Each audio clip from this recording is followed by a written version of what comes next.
am I screaming too loud? Okay, perfect.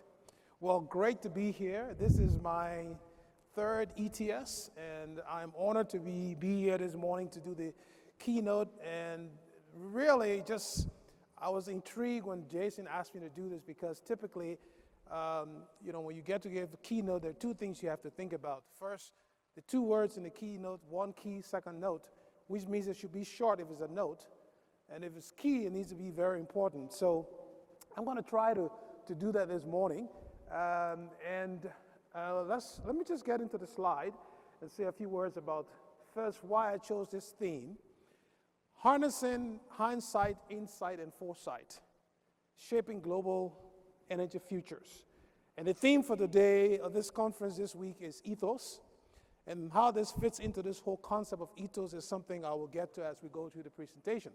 So I'm with the Edison Electric Institute. I run the international program.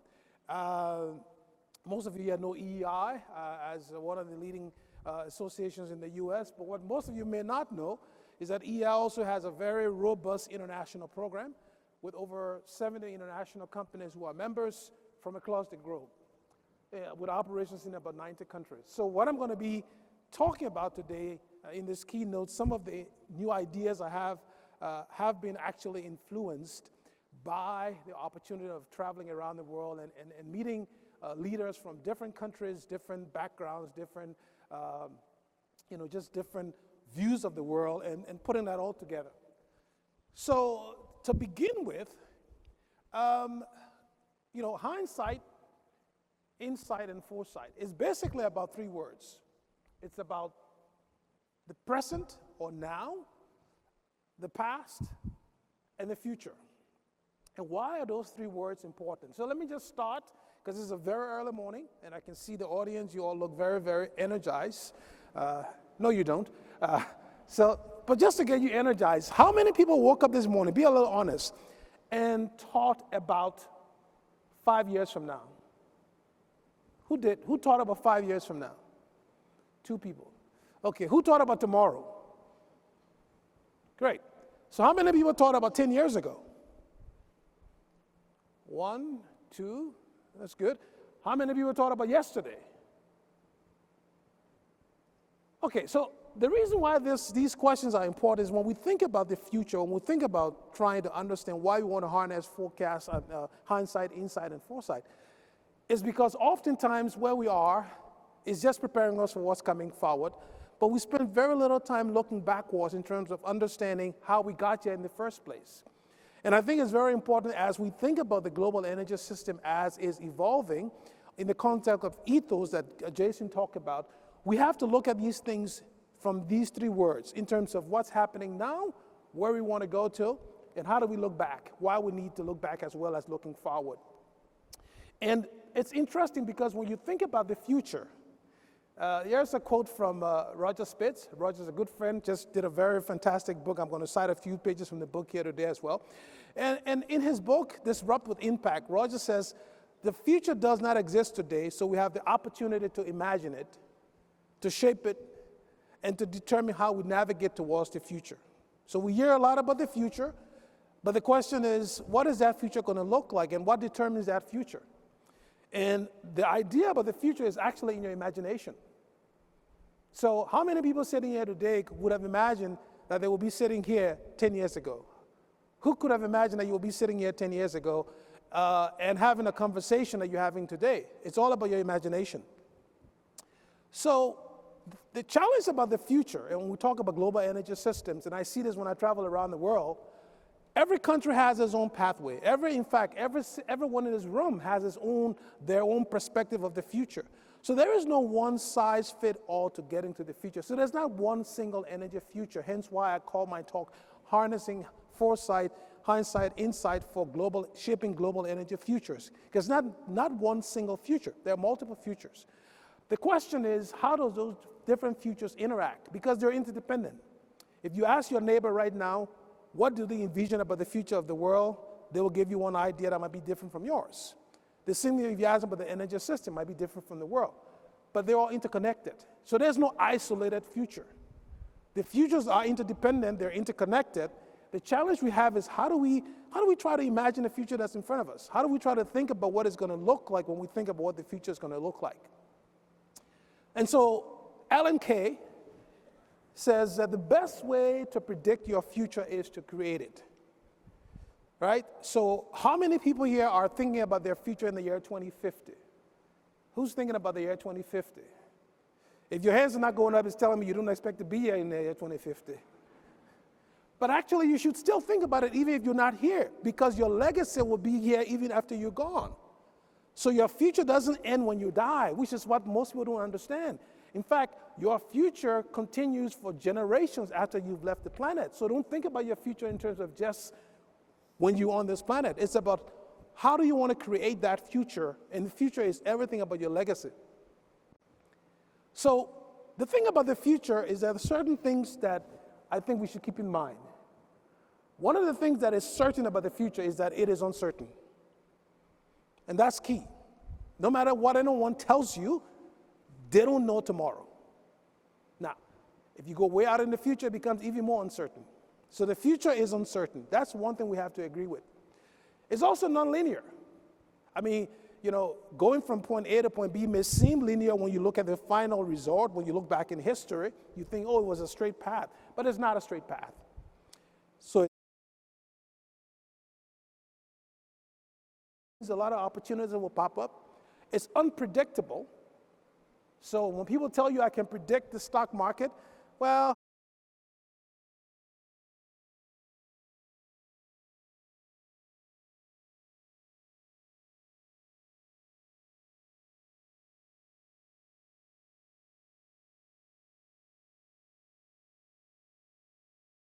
so predicting, observing, it's not controllable. What happens in the next 20 years, the next day for that matter, is not something you can control. And the future is also complex. So if you put those all together, you realize that trying to use foresight, hindsight, and insight is very, very important, because there's no one silver bullet in terms of determining what the future is going to look like. So what are the inputs that goes into shaping the future? The first one is vision. And that's important. Imagination is the next one. If you can't imagine something, it's probably not going to happen. And the reason you can't imagine it because for some reason you feel uncomfortable imagining the future because you feel it's just uncertain. So your imagination gets somewhat skewed. So we'll talk about that briefly. Questions. I'm a big fan of questions. I don't like answers, by the way. That's why I like my job, because when people ask, what do you think? I say, what do you think? Because answers are boring. Questions are more interesting because questions spur imagination. Questions get your engine going. The other input into the future when you're shaping is curiosity. You have to be curious about where the world is going. You have to be curious about where the future is going. You have to be curious about what tomorrow is going to look like.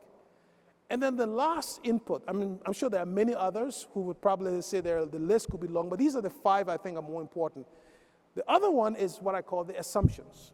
And that's where it gets interesting. Because as we design policies, whether it's for energy system, transportation system, economic system, you name it, it's all based on our assumptions. We came here this morning assuming that this would be a great conference. Now, I'm assuming it will be a great conference, so I'm going to stay here the entire time and be at the conference. But what if that assumption is wrong? It may not be a good conference. I believe it's going to be a great conference because, again, it's organized by Jason Rodriguez. So my assumption there is he's done it for 12 years. I believe it's going to be great. But what if that assumption is wrong? And what could make that assumption wrong? So you need to think about the vision, your imagination, questions, curiosity, assumptions. Now, you're wondering, why is a dragonfly up there?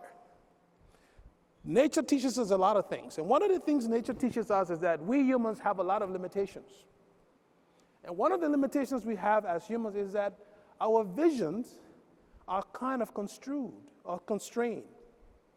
This dragonfly, you would probably not realize, is one of the only creatures in the world that has a 360-degree visual capability simultaneously.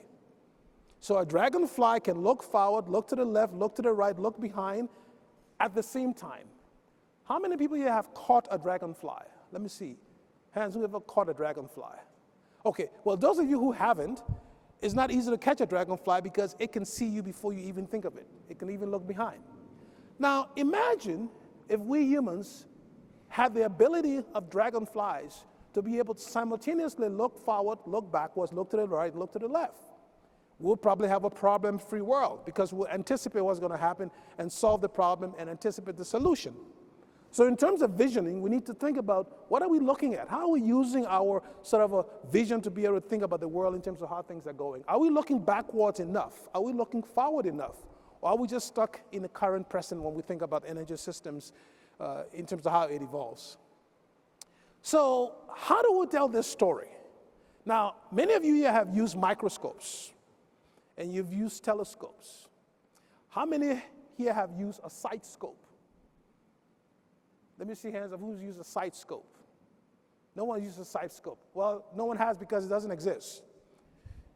I made this up in preparing for this presentation. So you're the first in the world to see the world's first sight scope created thanks to AI and my good friend in the UK, Kritika Bala. And we came up with this idea of what if you had a device that you could look in and simultaneously look at the future, look at the past, and look at the present when you're making decisions. And why is that important? Why do you want to be able to use SiteScope and do this sort of a thinking? And this SiteScope is interesting. Technology is great. So we just told ChatGPT, we gave it some prompts, and it came up with a bunch of crazy things that we kept prompting and prompting. And finally, it came up with this very interesting SiteScope with the two knobs at the top, which allows you to use those knobs as your inputs. So actually, as you start to play with those inputs, which is the hindsight and the foresight, well, guess what? The insight comes to take a different shape. So think about, as you have the conversations this week, the next couple of days, don't just think about what's happening now. Think about what happened yesterday, what happened 12 years ago, at the last ETS, 12 years ago, what was going on? And then think about what's going to happen 12 years from now in the context of using your foresight, your hindsight, and your insight. Here's another quote to remember. When you can't imagine how things are going to change, that doesn't mean that nothing will change. It simply means that things will change in ways that you cannot imagine. Back to your imagination. Because the world will look very different 10 years from now. In fact, it's going to look very different tomorrow. But you have to imagine how it's going to look like on a regular basis. Your imagination has to keep spurring you to keep thinking about what's possible, what's possible, what's possible. And so questions. I mentioned questions as one of the inputs that's going to go into your shaping the future. You know, what, why not? You know, how often do we ask questions? We've become a society, a world where people just want answers. So we spend a lot of time looking for answers. Well, what if your only job was to help people come up with good questions? And this is one place where AI hasn't caught up yet. Because AI is not good at asking you questions. It's good at giving you answers. And the reason why is because AI is designed by people who are only good at giving answers. So we need to spend more time thinking about the questions that are going to shape the future. What future do we want? How is it going to look like? So when we think about it, here is one what. What if we could provide universal electrification for everybody on the entire planet that is reliable, affordable, resilient, sustainable? What if we could do that?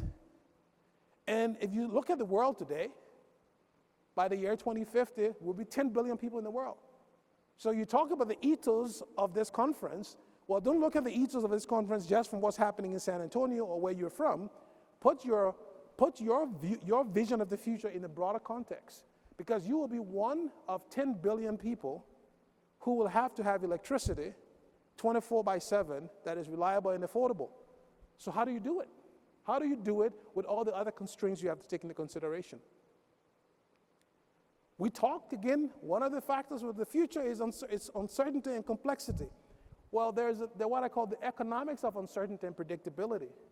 Because the more things become complex, the more uncertain they become, the more difficult they are to predict, which means the economics becomes trickier. That means you can't plan way in advance because you're dealing with a lot of uncertainty, there are a lot of complexities, the prediction becomes more difficult. So the reality is complexity is the new normal, but there's an economic point to keep in mind, that complexity uncertainty and predictability has an economic impact that we need to think about more often than we do. So what are some of the drivers? And as you've noticed in my presentation, I'm not getting into any of the different supply mix, the different designs of markets. The reason because all of these things will be very different depending on where you are in the world. But if you look at some of the meta drivers, look 10, 20, 30, 40, 50 years from now, what are the things that will really be driving your vision that you should think about as you think about the future? Well, demographic shifts. The book by Jennifer Schuber, I put it because she's one of the world leading demographers who talks about this idea of what demography is going to look like. So when you're shaping your future, planning to shape your future, are you asking yourself the question, how many people in my city is going to be over the age of 40, 50, 60, 70? How many of my consumers would be in their 70s or in their 20s? What would they want? What will be their value system? So demographics will actually have an impact. Superconvergence is the name of a book by a good friend, Jamie Metzel.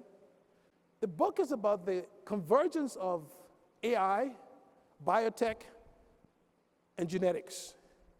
Now you're asking, why is that important in the context of the future? Well, if you think about COVID-19, COVID-19 saw the convergence of these technologies in terms of how we're quickly able to use AI to accelerate the production of vaccines. Well, all of those kinds of changes will have an impact going forward as you think about the future of energy. Now, geopolitics, I'm not going to touch it because you know what it entails. Obviously, it's happening all the time. How the world is going to look 10, 20, 30 years from now, we have no idea. But we have to use the knob on that side scope and see what happens as we explore different geopolitical scenarios. And the exploration is necessary. You don't have to like the scenarios, but you can sort of hide and say it's not going to happen. And then, of course, the geoeconomics. So keep in mind, hindsight, insight, foresight, you need your side scope. If there's anything you're going to take out of this keynote, is that you're going to go back home and design your own side scope and think about the factors that will help you to shape how the energy future is going to look like. I talk about Roger's book. It's called Disrupt with Impact. I put it there because I've read a lot of books from different futurists. And what I like about Roger's book is the practical aspect in there of it giving suggestions on how to go about viewing the future and how to deal with unpredictability. Just three things in the book to kind of wrap up here. So he talks about what he called the complex five, and this is very important. How many people have heard about the black swan? Everyone almost have heard about black swans. But have you heard about the gray rhinos? Or the black elephants? Or the black jellyfish? Or the butterfly effect, which I'm sure most of you have heard of? Well, the thing to keep in mind in Roger's book, he characterizes these things by looking at what he calls known unknown, known knowns. He talks about the unknown unknowns, and obviously the unknown unknown being the black swan. Why it's important to think about these different scenarios as you design the future of energy, or your own future as for that matter, is that these are events that you may know about or do nothing. You don't want to deal with the black elephant in the room. We always talk about it because we think it's never going to happen. And then when the black elephant does happen, guess what you say? Oh, it was a black swan. Well, it wasn't a black swan. The elephant was in front of you, but you refuse to deal with it because you don't want to touch the elephant in the room. When you're doing this sort of a future planning, you cannot avoid the elephant in the room. You have to be aware that that black jellyfish that looks sort of not dangerous right now is going to pop up on you and all of a sudden create a problem. Think about what's the black elephant, what's the black jellyfish, what's the black swan, what's the gray rhino scenario. And then many people here do strategic planning. I'm sure almost everyone here does. And it's good. But one of the things that Roger does in his book, which I found very fascinating, is the fact that he makes a distinction between strategic planning and future planning, or futures. And yet you can see the differences between the two and why futures are important even as you do your strategic plan. So it's no longer enough to do a strategic plan for your company. You also need to have a futures plan. And it's not just scenario planning the old-fashioned way, but it's really asking some tough, hard questions and looking at scanning the events that you see coming down your way. So I know you're going to be discussing the next 3 days ethos. And I want to end by going to a quote from the National Academy of Engineering that said, "The vast networks of electricity are the greatest engineering achievement of the 20th century." And I'm sure everybody in this room would agree that it was one of the greatest achievements in terms of what we have done in transforming society to where it is today. But then I must say that what we know is very limited. What we can imagine is infinite, and what we can accomplish is only constrained by our imagination.